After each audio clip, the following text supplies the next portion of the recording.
Hey, what's up, you guys? Welcome back to my channel, Real Talk Recovery, where we talk about recovery from addiction and I share my life with you. So I wanted to come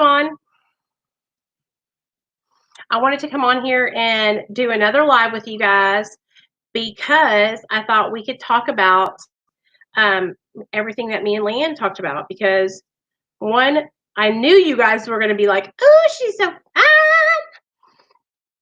That's my good friend, you guys, and she is a solid chick. Um, and I'm so proud of how far she's come, and I really do look up to her and how she's been able to taper and be successful on her sobriety for real. Um,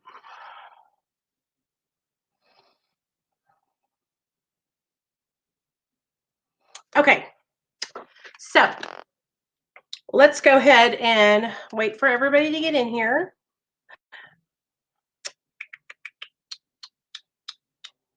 Who is this? Oh, that's Nikki. Okay.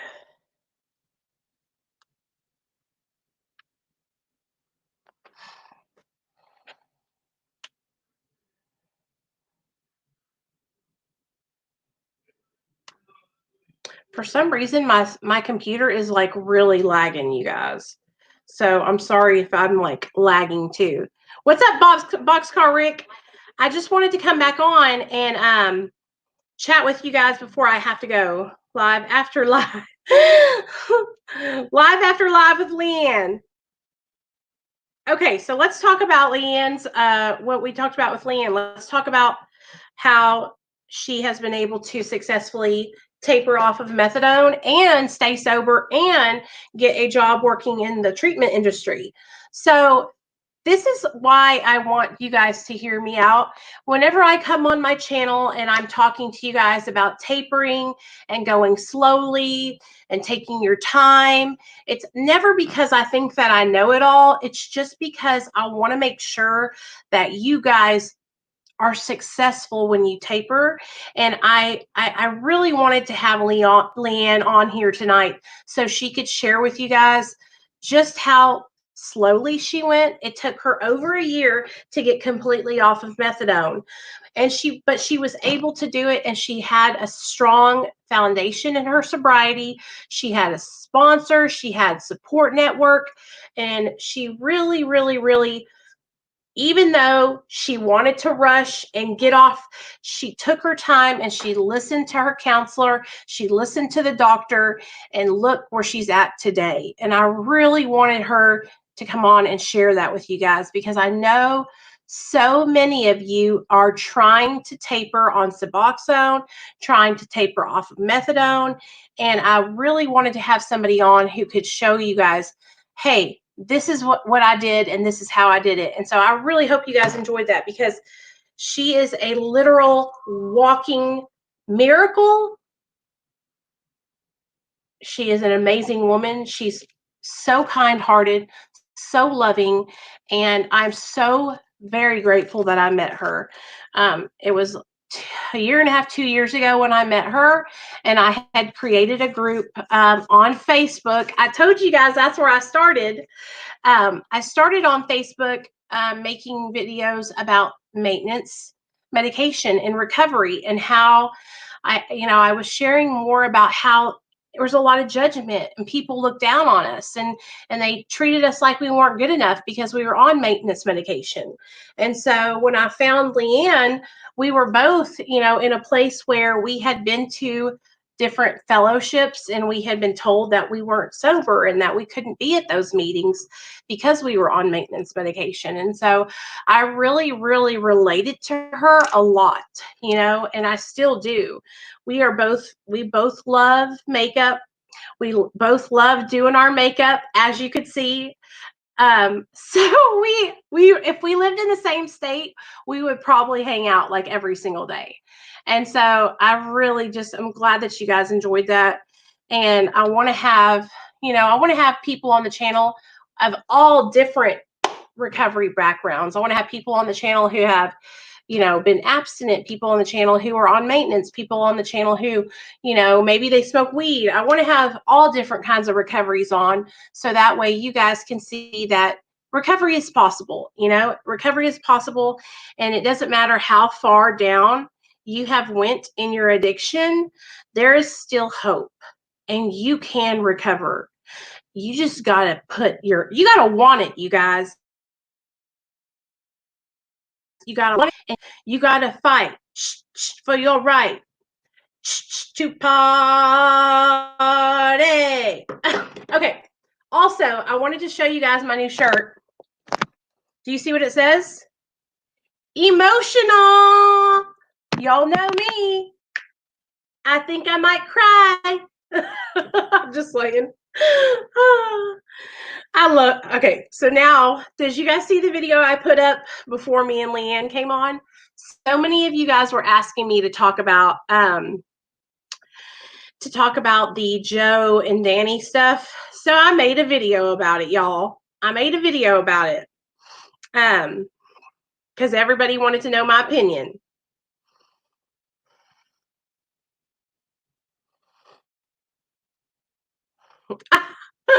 Hey, Nikki.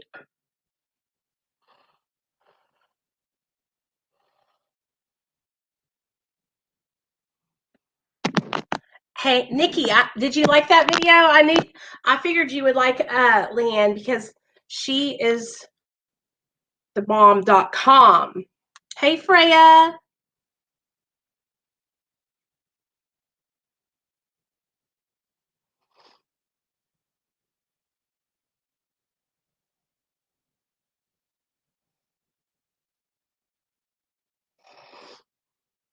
Hey, Misty. Hey, Cindy. Missy says, before I got on MAT, I went to NA meetings and I was taught that being on MAT wasn't sober or clean. Now that I am on Subutex and almost have 1 year clean, I'm fucking clean. Jerks. Let me get the link if anybody wants to come up and share tonight. Okay? Holy shitsy. Hold on, guys. You guys know I want to have you guys be able to come on and chat tonight. So I always like to have our Friday night meeting where we can all chit chat with each other before I go. Because tomorrow I'm not getting online. So we need to get all of our sharing out tonight. You gotta fight for your right to party. Okay, guys, hold on.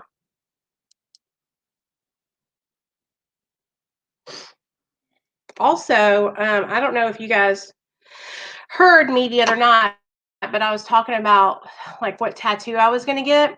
Hey, Sky, I'm getting the link if you guys want to come and share. There we go. I also wanted to talk to you guys. I think I'm going to make a separate video for it about. Okay. There you go. So you guys like this blush? Do you see how it's like an orangey color? I want to show you guys. I have it upstairs, and I got these 2 new blushes. I don't know if y'all know this, but I've been really into cream blushes lately. And so these ones are from this company called Ritual de Fil, and they're little bitty, but it's like the orangey color. Hey, Daniel. What's up? What's up, everybody?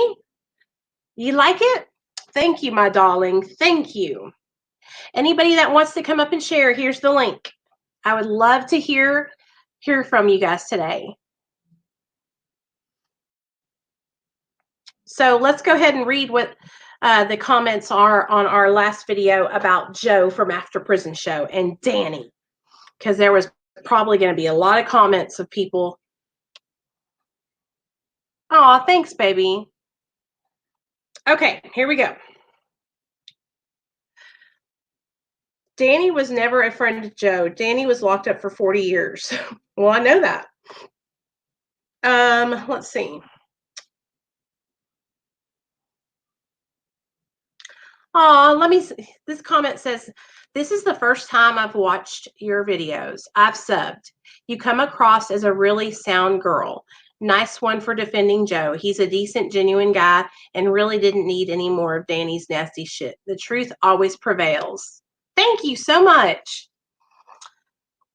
Majority don't understand Matt. Well, in AA, kind of where I am, but the fellowship I go to is like a melting pot. We have all kinds of addicts and alcoholics. Boxcar Rick, that's the way it should. That's the way it's supposed to be. You know what I mean?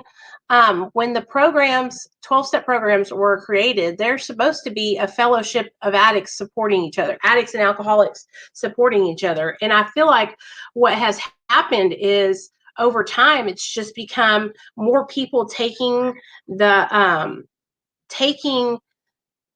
program out of context. You know what I mean? Okay, Sky, can't wait to have you up here, girl. And it's Clay in here. Clay, thank you for commenting and being in the chat earlier. I haven't seen you around, so it's cool to see you here.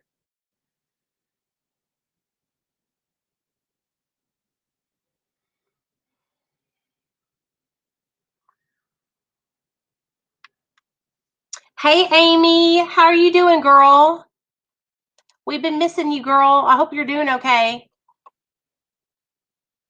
I want you guys to hear me out, okay? So I feel like a lot of people have come back to Real Talk Recovery that haven't been around for a while. And if you, Amy, just so you know, if anybody comes in and they used to have a wrench and now they don't, please don't think it's anything personal. I have just like what we did was I rearranged things on my Patreon. And so what I'm doing now is I'm not giving out wrenches. They're just going to the certain people that have them now, and then I'm just leaving it like that. Because what had happened was I had over 50 people in here with wrenches, you guys. And so every time somebody would come in, there would be like all these wrenches. So I don't want you to think that it was taken away from you because of anything personal. I just really hope you know that. I love you, Amy, and I missed you. I missed you, girl. And I'm glad to see you in here tonight. So let's go ahead and read a meditation. Hold on. Let me get us a good old nightly meditation. Okay.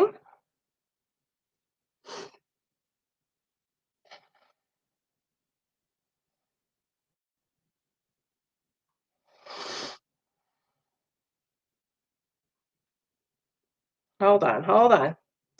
We're going to do a just for today. My head is killing me, you guys. Okay.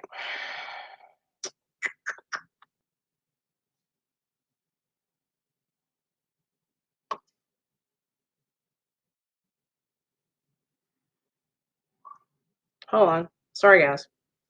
Where the heck is it at? Oh, here. We'll just do this one. Right or left, you guys? Right or left? Tell me right or left. Right or left?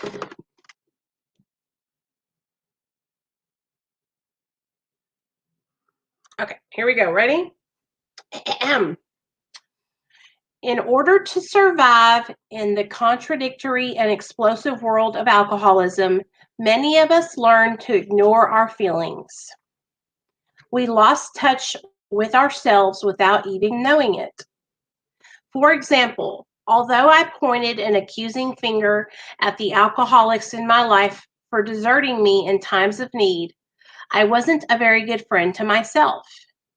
In my fear and confusion, I walked away from the little child in me who lived simply, who cried when the cat died and then let it go, who could appreciate a sunset and not want to own it, and who lived one day at a time. Recovery does not mean that I have to become a different person. It means I need to start being myself again. The lessons I've learned are lessons I already know. I just need to remember. I love that.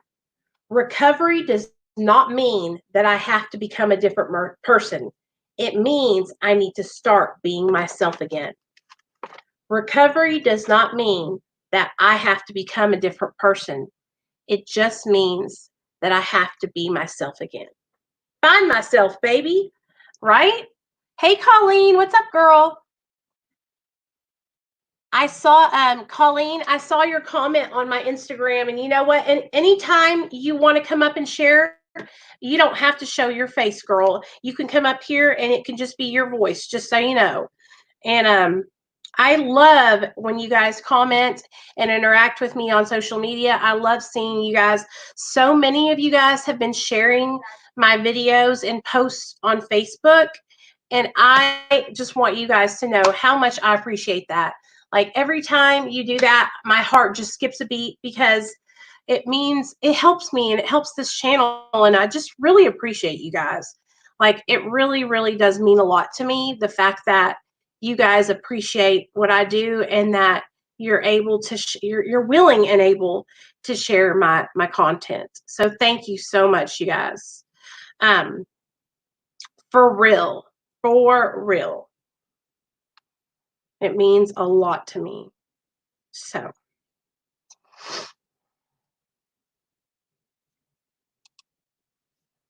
Let's see what's going on in the Facebook world of Real Talk Recovery. How many of you guys are in our Real Talk Recovery Facebook group? I'm fixing to get the link so that way y'all can join. Oh.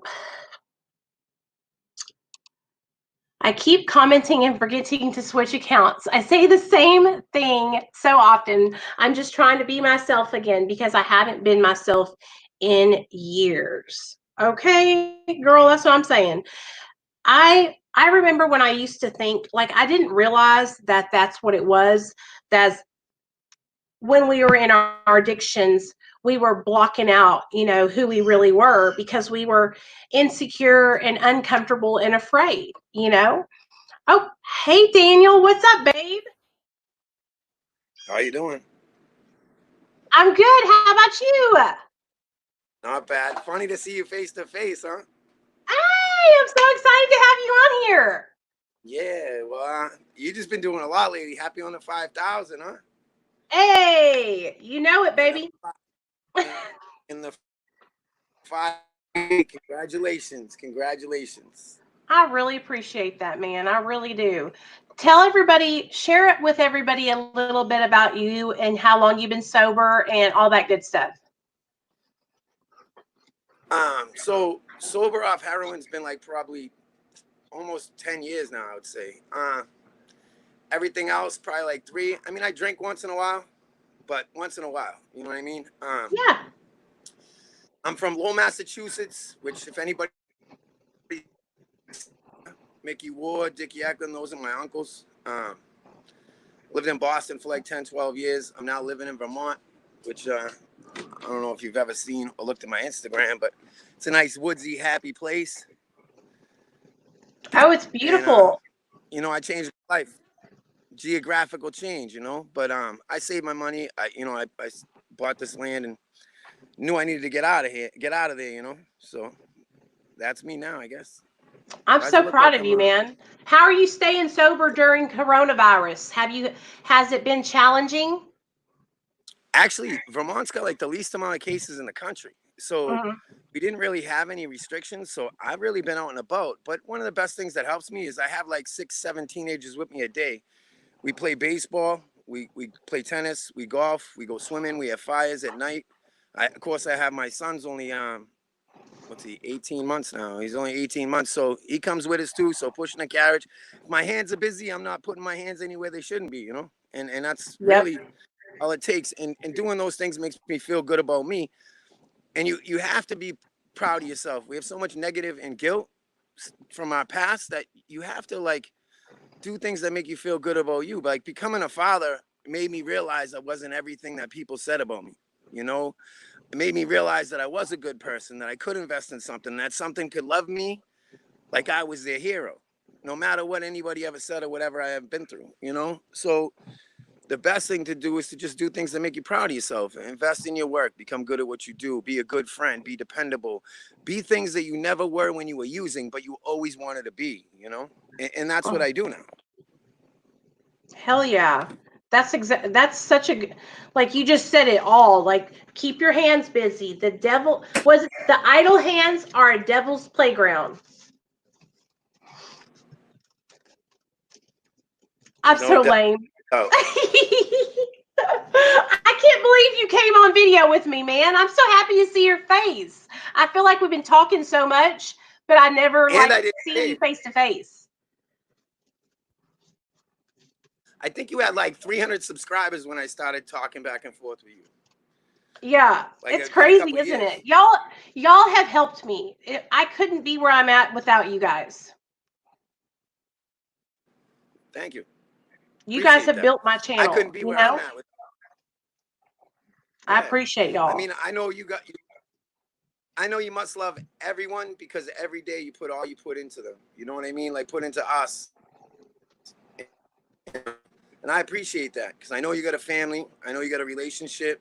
I know you have your own stuff to work on. But to put in and put on every day, a couple times a day, like I'm definitely with you on your journey. I want to see you win. I appreciate you, man. Thanks, Daniel. For real. Do not cry. Don't I cry. know, right? I love you, You're man. great. Don't make Listen, me cry. Don't make me cry. Did you see my shirt? It says emotional on it. I got it just for me. hey, but I get the same way, man. There's commercials that can make me cry, man. Like there really is. Like it's good to be in touch with that sensitive side, and the fact that it affects your heart like that just knows that it's real and it's genuine. And there's not a lot of real people and genuine people on YouTube. You know, they'll pretend to be anybody they can to succeed, and it's good to see somebody that's real and cares about other people. You know. Yeah, yeah. I'm telling you, man, it's been a hard time for me on here because I really do get my feelings hurt easy because I do care about everybody. But then, you know what? It's worth it because I can feel my feelings now. And I remember when I didn't feel anything because I was just fucked up all the time. So Right. I'd rather be crying and feeling my feelings than be the way I used to be. Yeah. I hear you, and I'm glad that you say that because even when we get sober, people run from their feelings. Like the other day, you talked about people that are still miserable in sobriety. I got sober to leave the misery, you Yeah. know, and I feel like working the program, right? So you work the big book, the 12 steps, which a lot of these programs are trying to eliminate, by the way. Like they don't want you to have God. They don't want you to do all this stuff. A lot of these programs, man, they don't care about the 12 steps. They don't want you to have it. But people that work the program completely, I see.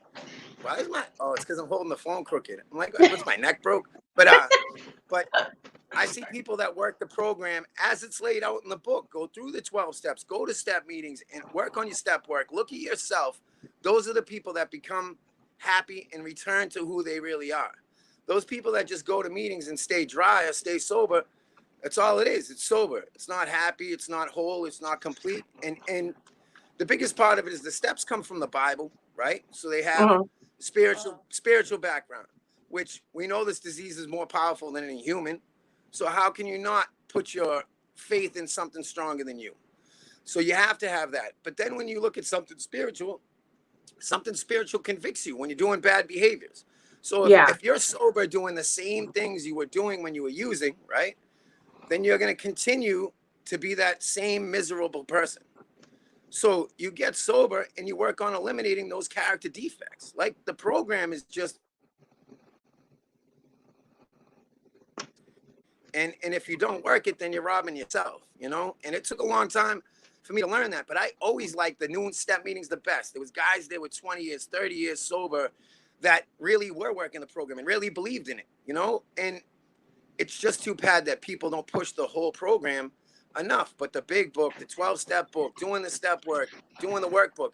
But the biggest thing is you don't even need any of that. You just need to look at yourself and correct those defects because those defects are what convict us, make us feel bad about ourselves, and make us run from our feelings. You know, at least I feel that way. I shouldn't say us and our, but I feel that way. And if somebody else relates, fine. But you know, it's how I feel, and it's what I think I've recognized looking at things is when people don't work the program as it's laid out into its fullest, they rob themselves of the full happiness of it. Well, that's the problem. A lot of people take that's why I tell people, like, I love the 12 steps and I believe that the 12 steps work.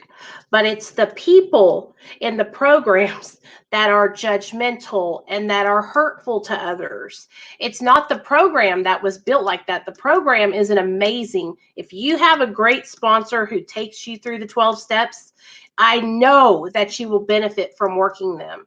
It's the people that are in the program that take the program out of context that hurt and harm others. These sponsor people who say things like, you don't need to be on your mental health medications, you need to get off of them.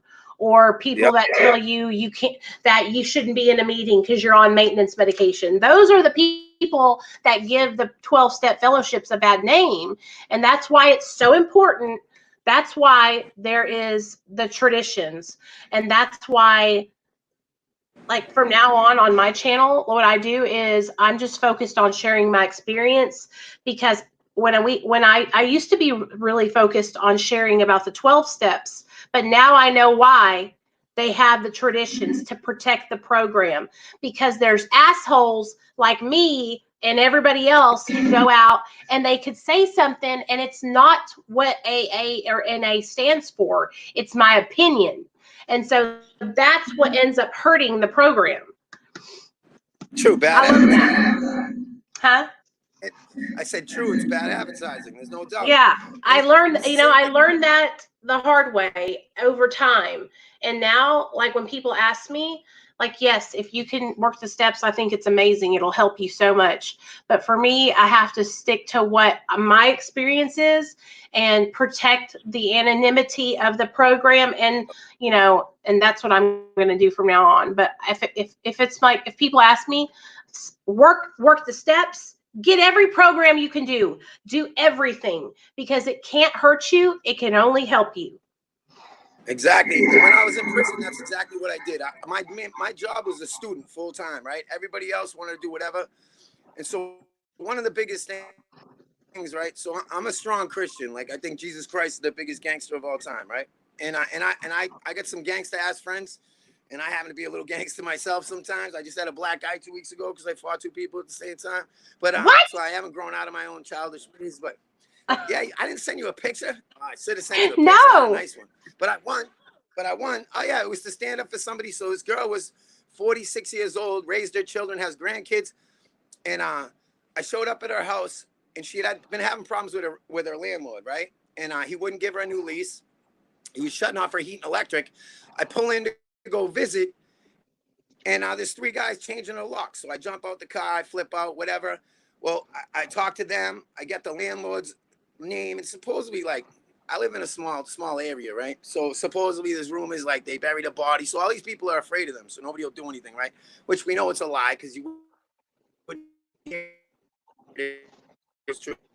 So I jump out. I'm arguing with three guys. You ain't changing the locks, nothing. They even baited the dog into the cage with a ham bone with ham on it.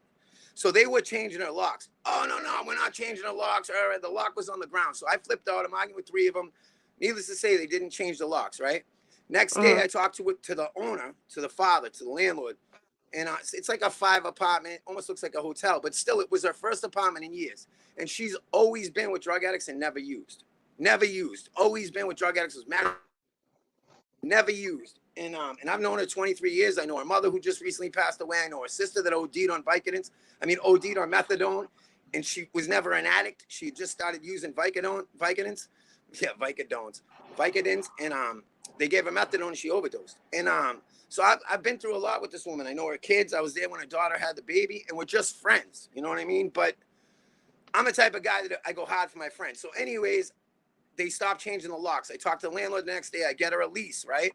Sign the lease, work it out so she didn't have to pay the back rent from when he wasn't letting her sign the lease. Because, I used the coronavirus, because I study law and stuff to protect people and protect myself. I studied hard too, business law, any kind. But so anyways, the next day she moves in this I don't want to say scumbag, because people using it doesn't make you a scumbag. But as a person, the dude's not a good dude, Moves him in, she starts using drugs with him. 46 years old, kids and grandkids. She's a matriarch. Like, that's something to be proud of. Her kids call her, see her every day. Why would you ever go into what you've been witnessing through all your relationships for 20 years? Why would you do that, right? So Right. I had something to say about it. It was him and his brother, and I had something to say about it. They thought they were going to do something. They tried, and I got punched in the eye. I won, but I got punched in the eye. Damn. Be careful. No but more this- fighting. I know. That's the biggest thing. No more fighting. But I can't get punched in the eye. But the biggest thing is that this disease is so seductive. It doesn't matter how old you are, how long you've been around it. Like, even if you've been in a relationship with an addict, Al-Anon is like a program that to make you understand that you have addict behavior. This person for living that life too, you know what I mean? So she's always been an addict without ever using drugs. So it just happened because everything aligned. This disease is so seductive. It's sly, it's insidious, however you want to describe it. It's so powerful that you don't know how it's going to get you. And it got her too, you know. Sky. Hey, Daniel.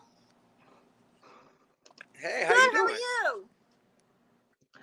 This Go is Red so Sox. cool. That's right. Now there's 3 Red Sox fans I know. There we Oh, go. there you How go. does that You're a Red look? Sox fan too, Nicole? Nice. So listen, so Boston, right? Boston is a very so South Boston is what controls Fenway Park, which is where the Red Sox play, right? Mm-hmm. So they're the ones scalping tickets out there. And Boston, like Southie, don't mess with Charlestown. Charlestown don't mess with Southie. Dorchester don't mess with them because they're white, whatever. Boston's like real racially divided.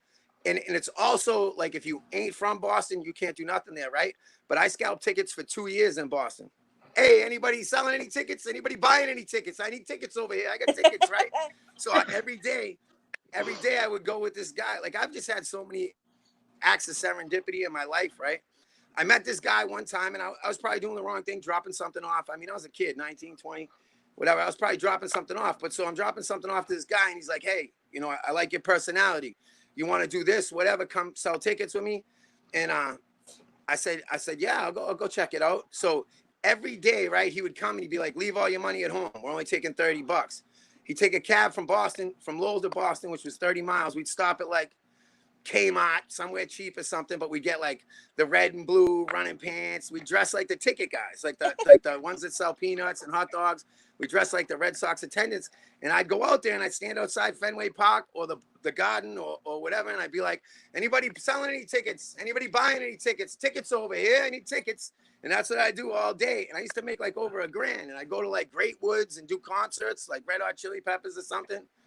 And it's just those acts of serendipity that happen in people's lives. But if you're not open to the opportunity because you're only focused on one thing, maybe drugs, maybe whatever your situation is. But if you're focused on one thing, these acts of serendipity pass you by. But I believe that God reaches out all the time to try to help you change and to experience life in a different way. True that, Daniel. True that. All right. I love you.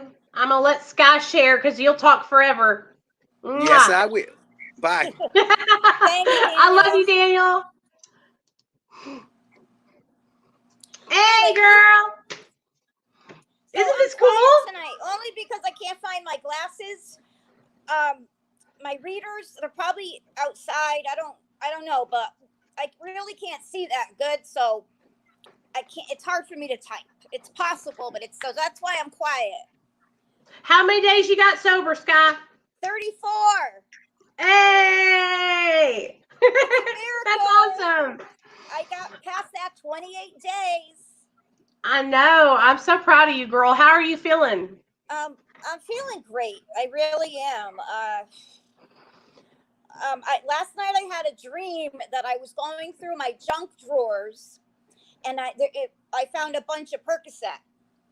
Oh, and shit. I took one.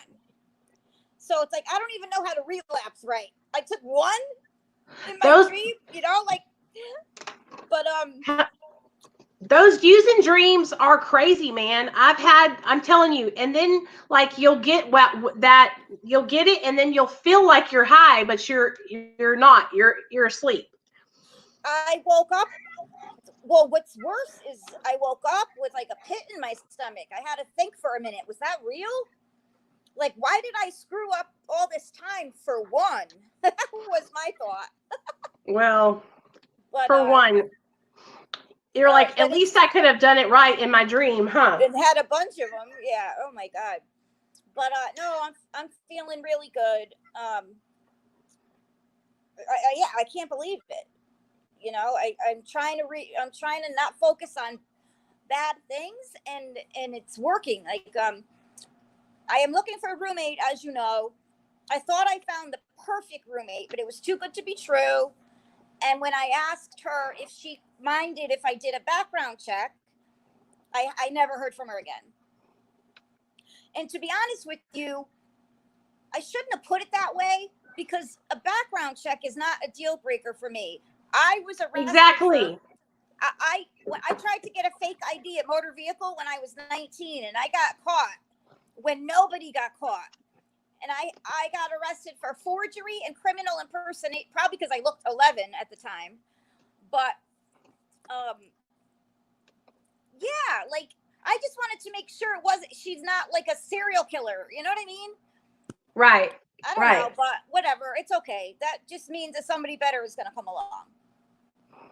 You know? I'm proud of you, girl. Like, tell me this. Week, I was a little how have you been able to? Because I have so much to do, but I'm doing it.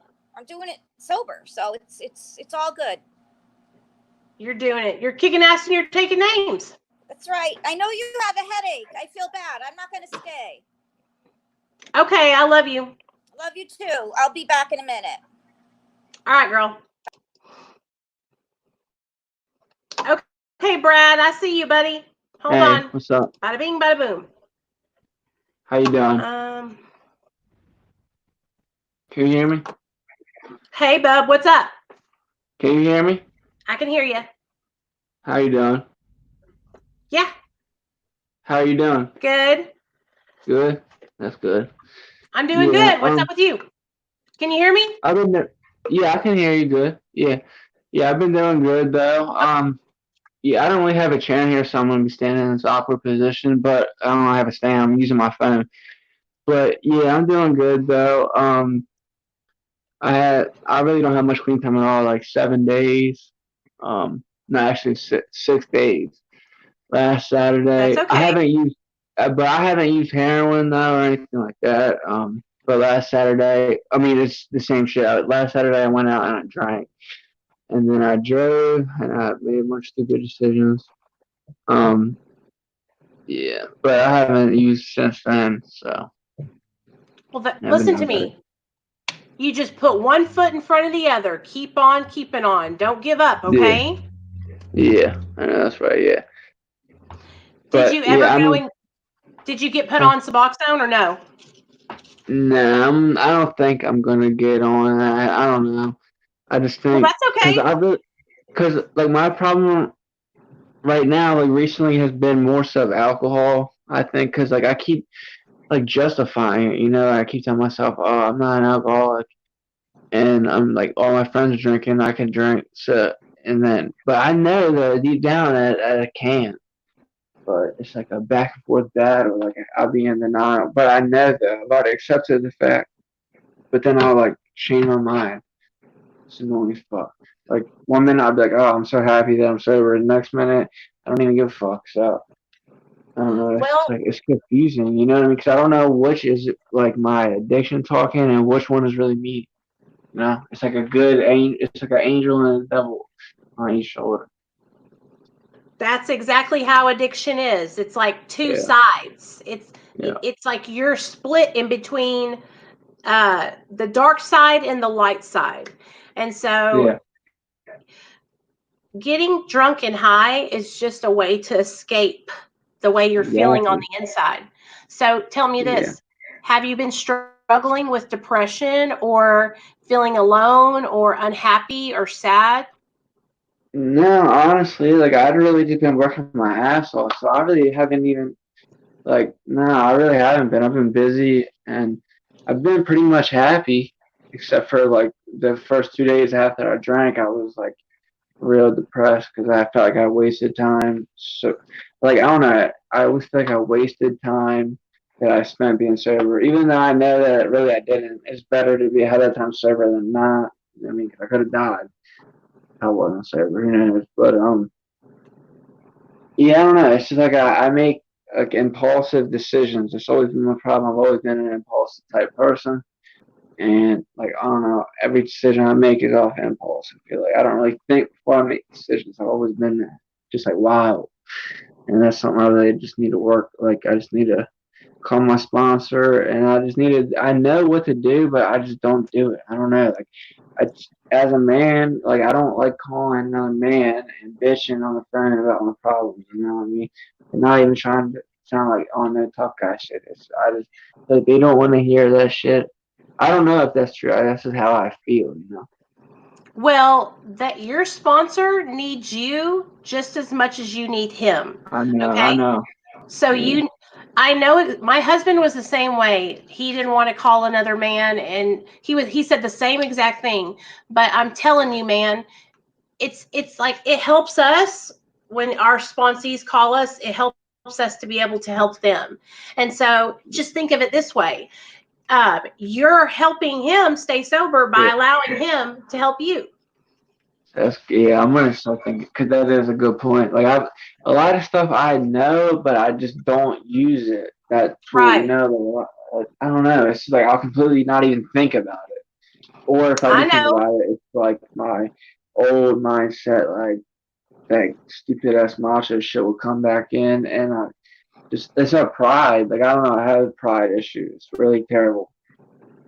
That's exactly what it is. It's pride.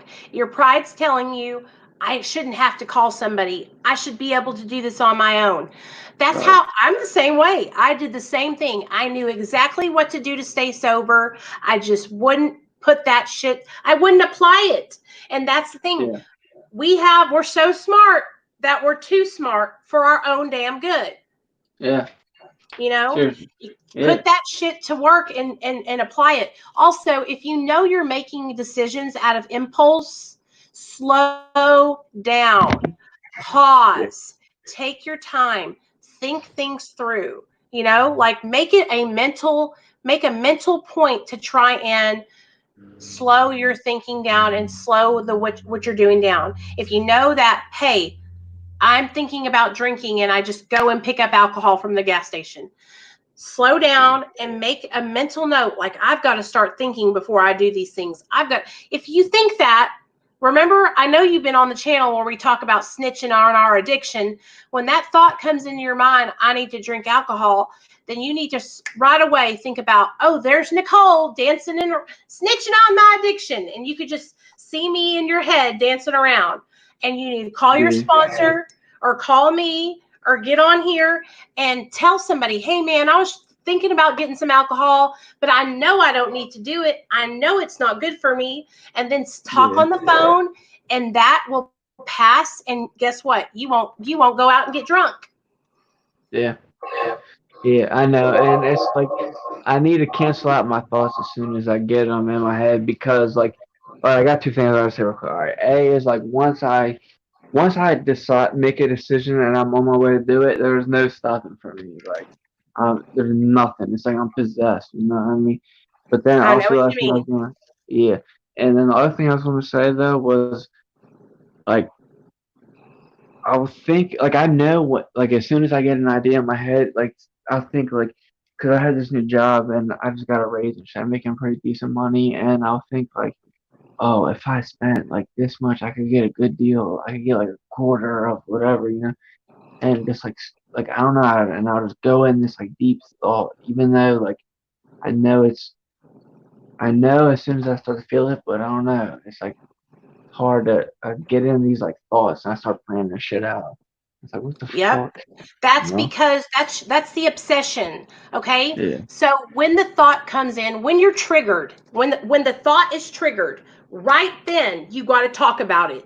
Do not let that thought sit in your mind, because that's when you're going to planning it and obsessing. So the minute you're triggered and that thought comes, you got to say it out loud. I can't believe I'm yeah, thinking about buying dope or drinking alcohol. Say it out loud, because when you play with it in your mind, you're planning it out. Just like you said, before you Yeah. plan before you move to that next step. Say it out loud. I can't believe this. Why am I thinking about this? Call somebody and tell them. I'm telling you, man, just try it. The minute the thought comes into your mind, say it out loud. Okay. And then Yeah. pick up the phone, call somebody, write it down, write in your journal. I mean, anything you can do to get that out of you to where you're not conspiring on how to do it, you know?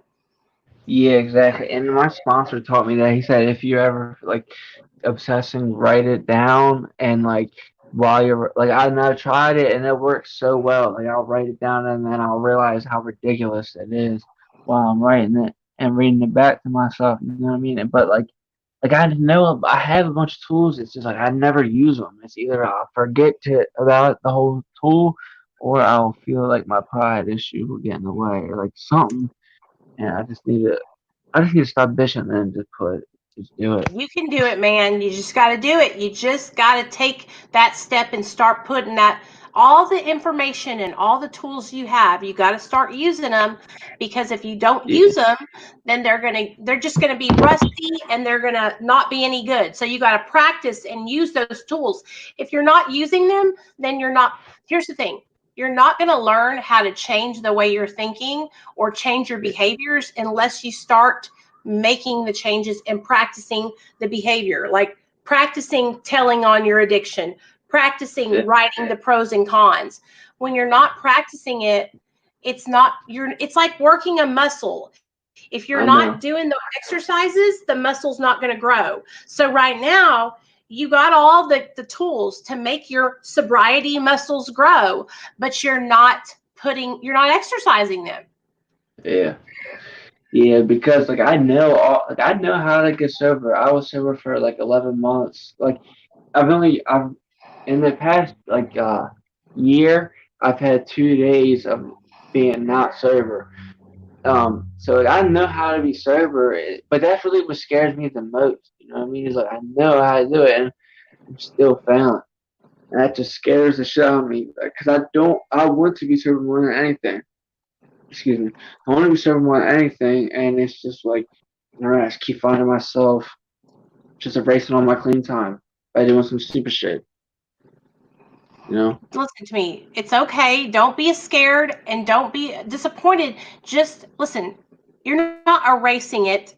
You're just you're going out and getting more experience in the addiction side of things. When you finally decide, hey, I'm sick and tired of going out here and getting more experience in this addiction, you're going to cross over and you're going to start doing all the sober stuff. I know you can do it. You're very young right now, and I was the same exact way. You can do this, though. You can get sober and stay sober young. Okay. I've seen kids your age do it. You just got to start picking up and using those tools. Okay. Stop letting them sit in the toolbox and utilize them. It takes one thing at a time. Just start practicing. Okay. You can do it. Yeah. I don't need to Don't watch beat what I hang yourself up, around me. though. No, I don't. I really try not to beat myself up. I just need to stop hanging around certain people, and yeah. And I just need to stop bitching, and I need to just do it. Because I know what to do. I just keep bitching and being a little pussy and feeling sorry for myself and all this stupid shit. But Keep yeah, fighting. You can do it one day at a yes, time. ma'am. Yes, ma'am. We love you, kid. I love you too. I appreciate you. All right, baby. Bye. Okay, y'all, that's our young blood, Brad. Everybody say a prayer for Brad, y'all. We gotta keep cheering him on, because I know he can achieve sobriety. I know he can do this. He's super smart, young, good-looking kid, got a good job. We just gotta keep him in our prayers, okay, guys? So I love y'all. Hey, Hitman, I'm gonna go lay down and go to sleep and snuggle up with my husband and my son. I really enjoyed hanging out with you guys this evening. And I hope you guys enjoyed our little meeting this evening too. So if y'all need me, y'all know where to find me. You can text me at 501. Let me put it down in the chat. Hold on. 991-5149. There you go. Son or mom, are you Mexican? I see him. Mijo, mija, mihu, mija. Mijo. My mom calls me Mija. There we go. 501-991-5149. You guys text me. I'll always be here to support you guys. And my patrons, I will see you guys Sunday night at 7. Tomorrow, I'm taking the night off. Guatemala. Oh, yes, my Latina sister. Yes. My mom and you guys could speak Spanish together. I wish I knew how to speak Spanish. Anyways, I love you guys. See you guys Sunday night. All my patrons, see you Sunday night at 7, okay? All right. Bye, guys.